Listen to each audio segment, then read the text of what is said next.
আসসালামু আলাইকুম রহমতুল্লাহ। রমজানের প্রথম 10 দিনে আমাদের কি কি করণীয়, আজকে ভিডিওটি হবে সে সম্পর্কে। চলুন শুরু করা যাক। দ্বিতীয় হিজরিতে পবিত্র কোরআনের আয়াতের মাধ্যমে আল্লাহ উম্মতের উপর রমজানের রোজা ফরজ করেছেন।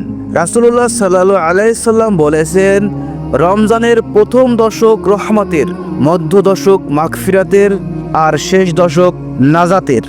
রোজাদার যেন একাগ্র চিত্তে মহান আল্লাহ তাআলার ইবাদত করতে পারেন, সেজন্য রমজানের প্রথম রাতেই অর্থাৎ প্রথম দশকে শয়তানকে বন্দী করা হয়।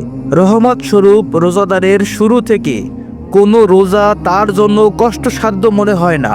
রাসূলুল্লাহ সাল্লাল্লাহু আলাইহি সাল্লাম বলেছেন, রমজানের প্রথম রাতে শয়তান ও অবাধ্য জিনগুলোকে বন্দী করা হয়, জাহান্নামের দরজাগুলো বন্ধ করা হয়, কোনো দরজা খোলা রাখা হয় না, শুধুমাত্র জান্নাতের দরজাগুলো খুলে দেওয়া হয়। হযরত মুহাম্মদ সাল্লাল্লাহু আলাইহি সাল্লামের হিজরতের দ্বিতীয় হিজরির শাবান মাস থেকে রোজা শুরু হয়। এ সময় রোজা ফরজ সংক্রান্ত আয়াত নাজির হয়।